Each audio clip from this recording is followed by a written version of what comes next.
चलो आ जाइए, मैं यूनिट नंबर 4 पे हूं, उसके बाद हम यूनिट 3 के इंपॉर्टेंट सेक्शंस डिस्कस कर लेंगे, क्योंकि बहुत सारे सेक्शंस तो ऐसी सेक्शंस है, जनरल सेक्शंस। अनपेड सेलर पे आ जाइए, come on guys, who is an unpaid seller? Unpaid seller का भी सेक्शन इंपॉर्टेंट है, मतलब चैप्टर इंपॉर्टेंट, एक्चुअली सब कुछ इंपॉर्टेंट है क्योंकि इसके ऊपर भी आरटीपी में सवाल आया है। 6:30 करूंगी तो बेटा बहुत लेट तक जाएगा। 6 बजे यूट्यूब पे लाइव हूं ना मैं, तो फिर अगर आप ट्रैवल भी कर रहे हो, आप यूट्यूब पे तो देख ही सकते हो मेरा लेक्चर, और बाद में भी वो अपलोडेड रहेगा, सो डोंट वरी, आ जाइए। और अगर आपको जेन्युइनली ये सेशंस अच्छे लगे, please do recommend about me to your friends, your juniors, your sisters, your brothers, that could be the best gift that I could ever get. और मैं उनका भी भरोसा नहीं तोड़ूंगी, जैसे मैंने आप लोगों का भरोसा नहीं तोड़ा है। In fact I give you more than I had promised to give you, वैसे ही उन लोगों के लिए भी always there is going to be this +1, so that's my पक्का गारंटी, प्रॉमिस। चलो इतना बस कर लेना, दुआओं में याद रखना, ठीक है? चलो आ जाइए। Who is an unpaid seller?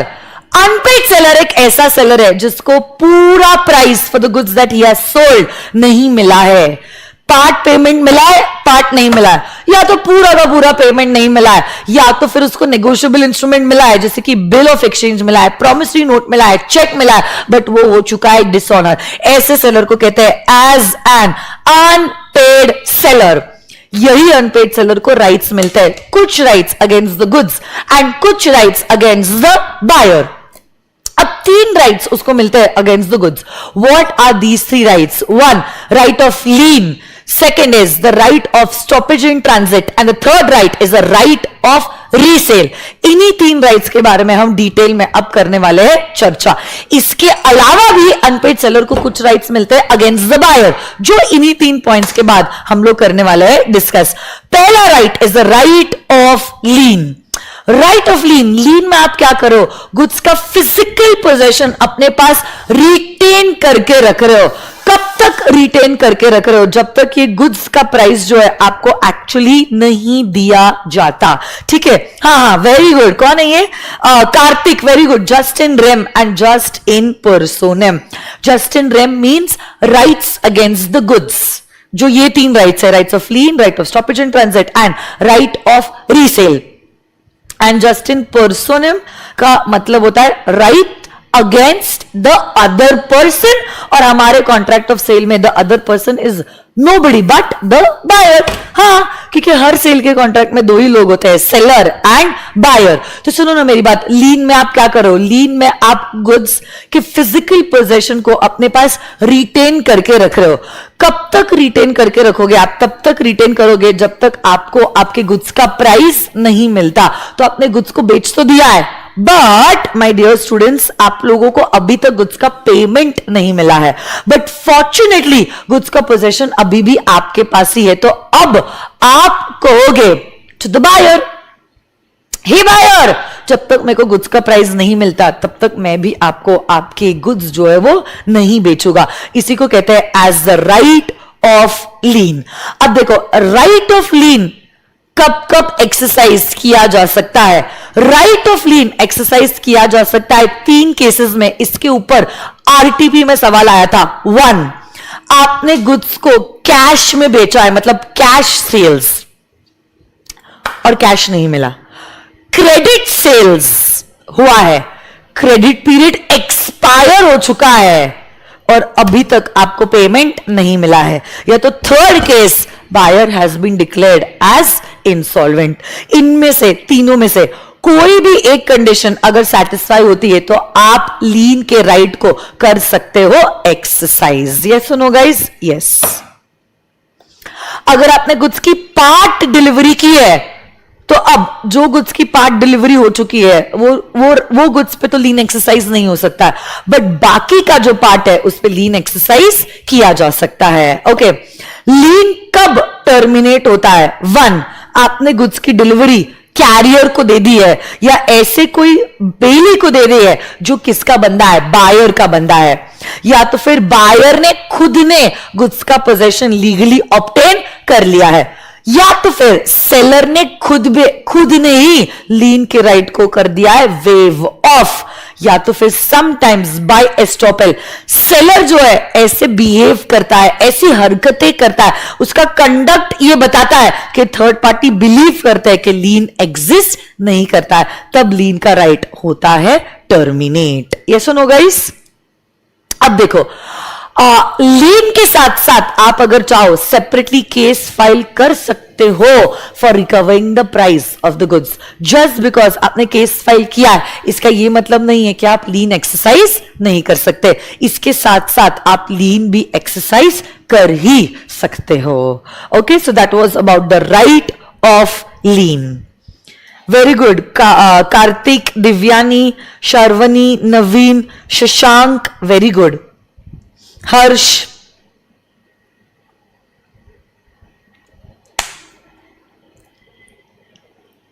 Next right of stoppage in transit. नाम में लिखा है right of stoppage in transit, in transit.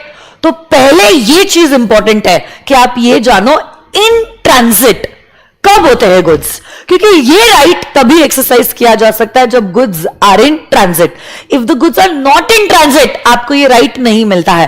तो देखो कब से शुरू होता है आपका ट्रांजिट का प्रोसेस और कब एंड होता है आपका ट्रांजिट का process. So basically my dear students, जब से हमारे इस सेलर ने गुड्स को डिलीवर किया है कैरियर को, तब से हमारा ट्रांजिट होता है शुरू।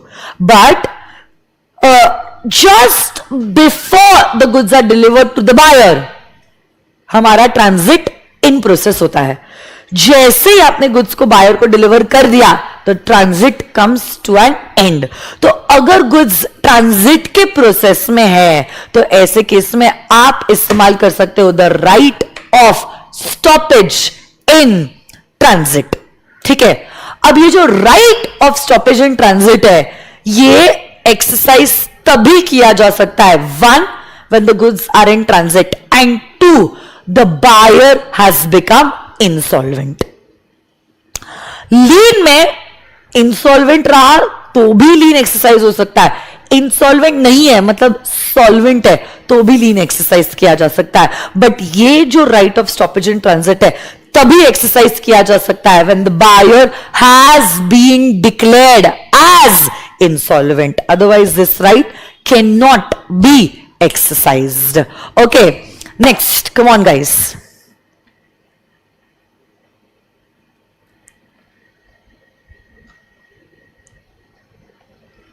ट्रांजिट खत्म कब होता है? बायर ने डिलीवरी ऑब्टेन कर ली है, इनफैक्ट बायर ने डिलीवरी ऑब्टेन कर दी even before the goods reach the destination somewhere in between, या तो फिर कोई दूसरे कैरियर ने ऐसा एक्नॉलेज कर दिया that now he is holding the goods on behalf of the buyer. तब ऐसे केस में आप स्टॉपेज इन ट्रांजिट में अगर गुड्स है ही नहीं इस राइट को एक्सरसाइज कर ही नहीं सकते। पार्ट डिलीवरी अगर हो चुकी है और remaining part is still in transit, जो गुड्स इन ट्रांजिट है उसके ऊपर आप स्टॉपेज इन ट्रांजिट के राइट को एक्सरसाइज कर सकते हो, हाँ या ना। और ऑफ कोर्स री डिलीवरी के अगर कुछ एक्सपेंसेस होते हैं सेलर को ही बोन करने पड़ेंगे, क्योंकि पहले सेलर ने कहा था कि गुड्स को मुझसे बायर के पास भिजवा दे। अब आप कह रहे हो नहीं नहीं बायर के पास गुड्स को मत भिजवा, वापस से गुड्स को मेरे पास लेके आ जाओ, हमारे ट्रांसपोर्ट पर्सन को तो ज्यादा खर्चा लग रहा है ना। तब ऐसे केस में ये जो एक्स्ट्रा खर्चा है हमारा जो कैरियर है वो रिकवर करेगा फ्रॉम द सेलर। ओके, और हमारा तीसरा राइट है राइट ऑफ रीसेल। बट उसके पहले इफेक्ट ऑफ सबसेल और प्लेज बाय द बायर के बारे में हम डिस्कस करते हैं, फिर बढ़ते हैं आगे।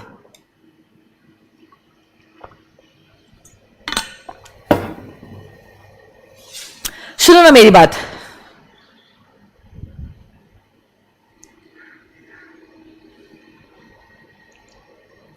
हमारा जो राइट ऑफ लीन है या right of stoppage in transit है, it is not affected by the buyer selling और pledging the goods. Unless the seller has assented to it.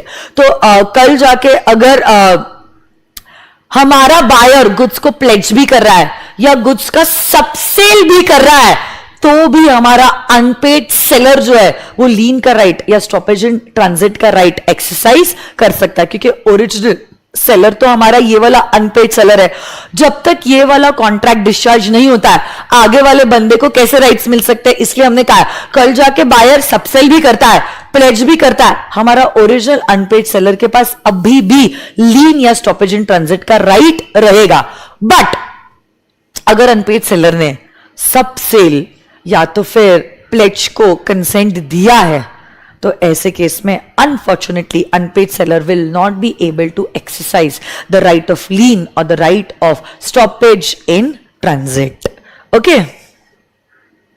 Yes.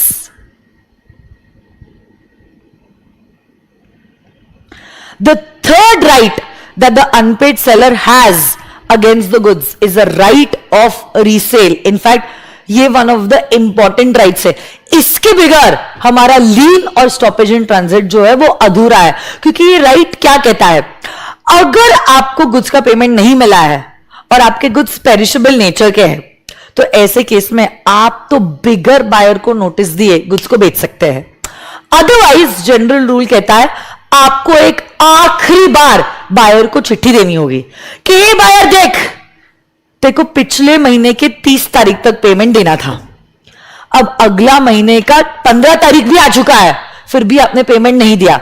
चलो हम मान के चलते आपसे गलती से मिस्टेक हुआ, और 5 दिन ले ले भाई, आने वाले 5 दिनों में पेमेंट कर ले। अगर तूने पेमेंट कर दिया तो फिर तो क्या बात है, बट अगर तू पेमेंट नहीं करता तो ऐसे केस में हम गुड्स को बेचते हैं, फिर तू हमारे पास रोते धोते मत आना। तो ऐसा राइट होता है हमारे इस सेलर के पास, राइट ऑफ रीसेल। नोटिस देके अगर आपने गुड्स को बेचा है, क्योंकि नोटिस पीरियड में भी पेमेंट नहीं मिला है, जो भी सरप्लस है आप अपने पास रख सकते हैं, डेफिसिट आप मांग सकते हो, बट नोटिस दिए बिगर अगर आप बेचते हो तो सरप्लस लौटाना पड़ेगा, और अनफॉर्चुनेटली आप डेफिसिट जो है वो डिमांड नहीं कर सकते हैं। और पेरिशेबल गुड्स में तो नोटिस देने की जरूरत नहीं है, ऐसे ही गुड्स को रीसेल कर दिया तो भी चलेगा। So these were the rights that the unpaid seller had against the goods. आपकी टेक्स्ट बुक में एक डिफरेंस होगा, right of lien and right of stoppage in transit. Textbook में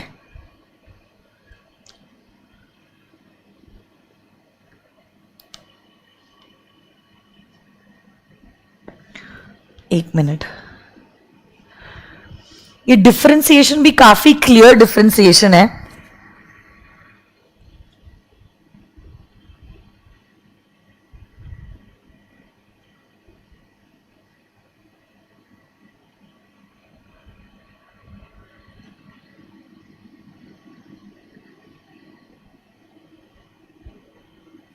एक ही मिनट, ये तो लीन है, लीन है, लीन है, distinction between lean and right of stoppage in transit.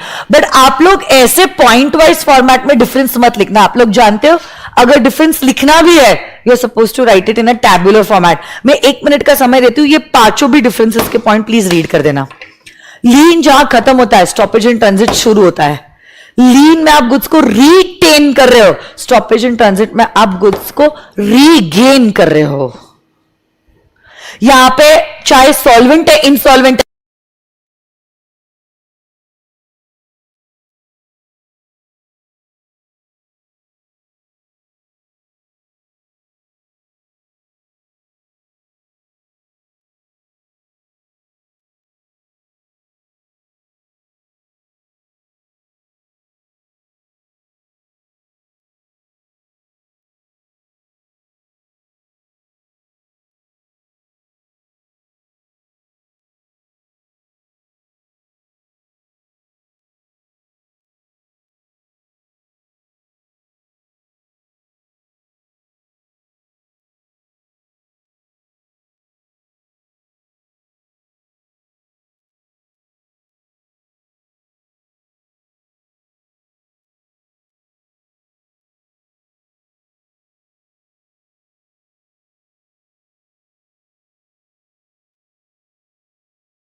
So are you all done with the reading part? Did you all read all the 5 points? I'm assuming that you all are done with the reading of all the 5 points. Let's move ahead. Come on, guys. Let's check it out. चाहे solvent है insolvent lag हो रहा है. अरे अरे अरे अरे अरे अरे, आपने रीड किया भी या नहीं फिर? चलो,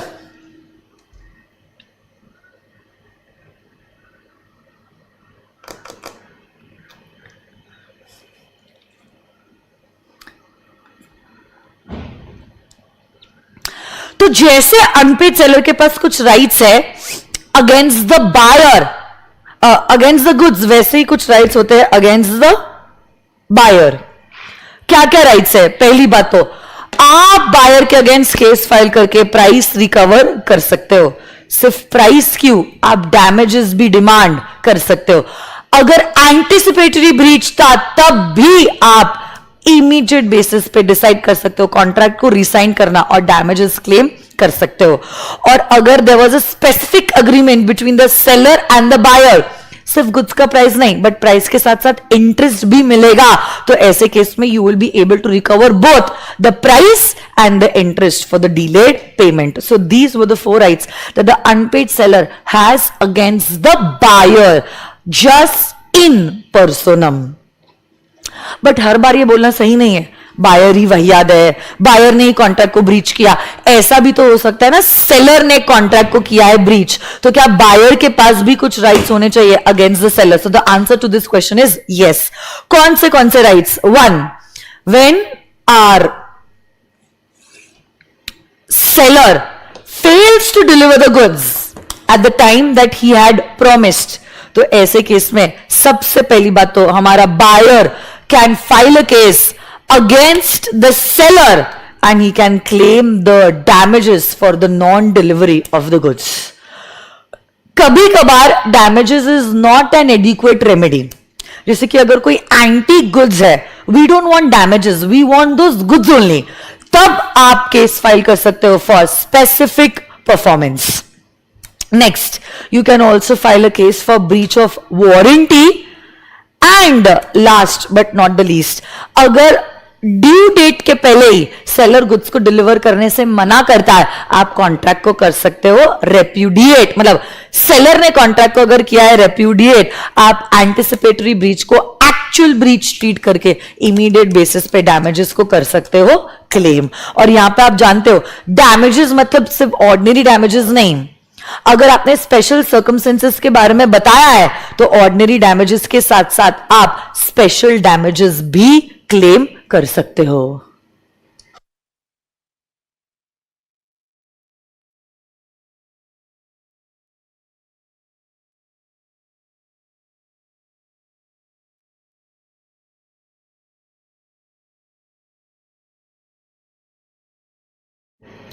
Auction sale.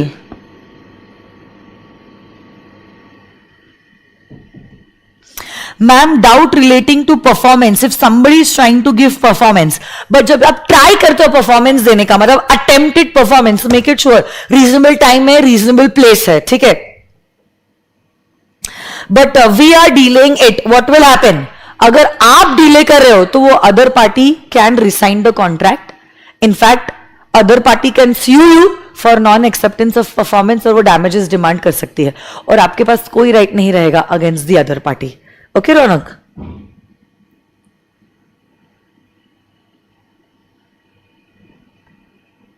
Yes Chhavi. Ma'am, if the price of the goods is not ascertain and the goods are delivered, then the seller can demand the goods back or easy life. अरे कल ही तो कराया था दिव्या, अगर सेल हो चुका है तो आपको रीजनेबल प्राइस देना पड़ेगा, बट अगर सेल नहीं हुआ है आप गुड्स को वापस डिमांड बैक कर सकते हो, ठीक है? ऑक्शन सेल, तो कभी कभार गुड्स की नीलामी होती है जहां पे आप गुड्स को बेच रहे हो बाय इनवाइटिंग बिड्स पब्लिकली, और जो हाईएस्ट बिडर रहता है उसी को गुड्स बेचे जाते हैं either by repeating the price 3 times और by the strike of hammer. This sale is known as an auction sale. यही गुड्स जो होते हैं जब ऑक्शन में किए जाते हैं, these goods are usually sold in lots.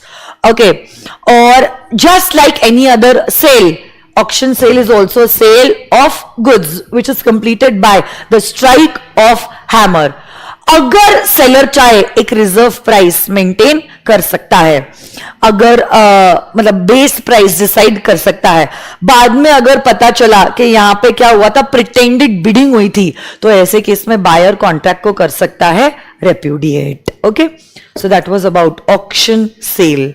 और यहाँ पे अगर आपका टैक्स का रेट कम ज्यादा होता है, ड्यूटी का रेट कम ज्यादा होता है, तो परफॉर्मेंस के वक्त जो टैक्स या ड्यूटी का रेट रहेगा वही आपको देना पड़ेगा. So this is all about unit number 4 of the sale of goods act.